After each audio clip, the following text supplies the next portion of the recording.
નમસ્કાર, જય શ્રી કૃષ્ણ દરેક વાલીશ્રીઓને, માતા પિતાઓને. અત્યારે ચાલી રહ્યો છે મામા મહિનો અને સાથે સાથે પરિણામની પણ મોસમ છે. આપના બાળક જે તે શાળામાં બાલ મંદિરથી 12મા સુધી અભ્યાસ કરતું હશે. 5મો મહિનો એટલે પરિણામનો મહિનો. અને ત્યારે મારી આપ સૌને એક વિનંતી છે કે આ થિયરિકલ પરીક્ષાના પરિણામની કોઈની સાથે સરખામણી નહીં કરતા, કારણ કે તમારા બાળકની અંદર કુદરતે અલગ અલગ કૌશલ્ય આપેલા છે. એનામાં 7 લાખ અજાયબીઓ છે, એને આપણે ઓળખવાની છે. એમની શાળાની અંદર ક્યારેક જઈએ ત્યારે વાર્તાલાપ કરવાનો છે. અહીંયા તો વિવિધ શાળાની અંદર પ્રવૃત્તિઓમાં પાર્ટિસિપેટ બાળકો થતા હોય. વાર તહેવાર, ઉત્સવ, વિવિધ સ્પર્ધાઓ, રચનાત્મક પ્રવૃત્તિઓ, સ્પોર્ટ ડે, અને ક્યાંક ને ક્યાંકથી પોતાના પ્લેટફોર્મને સાબિત કરતા હોય છે. અને એની કૌશલ્ય એની અંદર કુદરતે જે આપ્યું છે એમાં એ અવ્વલ રહેતા હોય છે. એને ઓળખવાનું છે ને એમાં એને આગળ વધારવાનું છે. આમ સરખામણી થતી હોય બાળકોના પરિણામોની.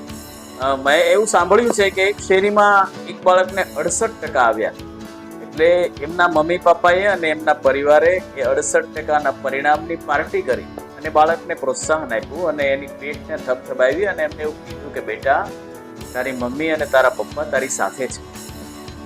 અને એ બાળક એના જીવનની અંદર અનેક ઉર્જાઓથી પ્રગતિ કરી શકે, કારણ કે એને ત્યાં કદર થઈ છે. એવી જ રીતે એ જ શેરીમાં એક બાળકને 93% આવ્યા, ત્યારે એના પરિવારે એમને ઠપકો આપ્યો કે બેટા, તારે 5% ઓછા આવ્યા, તારે 98% આવવા જોઈએ. ત્યારે આ બાળકને કેટલો બધો આઘાત લાગ્યો હશે. એટલે તમારા બાળકના પરિણામની તમે કોઈની સાથે સરખામણી નહીં કરતા. એનું જે પરિણામ એની ક્ષમતા પ્રમાણે આવ્યું છે એની પીઠ થપથપાવી અને એને બિરદાવજો, તો એના જીવનમાં 100% આગળ વધશે અને તમારી સાથે એની દરેક બાબતોને શેર કરતા થઈ જશે. સાથે સાથે આપણે એવું કહીએ, માછલી જે છે ને એને પાણીમાં રહેવું ગમે, એને ઝાડવા ઉપર ચડાવીએ તો એ મરી જાય. આપણું બાળક જે છે એને કુદરતે આપેલી સ્કિલોને ઓળખીએ અને છોડને આપણે ઉછેરવાનું અને ઉછેરવાનું કામ કરીએ મૂલ્યોની માવજત સાથે. અને એનામાં જે કુદરતે સ્કિલ આપી એમાં આપણે સૌ સાથે મળીને આગળ વધારીએ. કોઈની સાથેના રિઝલ્ટની સરખામણી નહીં કરતા. જે પરિણામ લાવ્યું છે એને બિરદાવજો અને તમે એની સાથે રહેજો.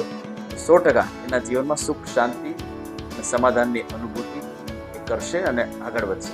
અસ્તુ. જય હિન્દ, જય ભારત.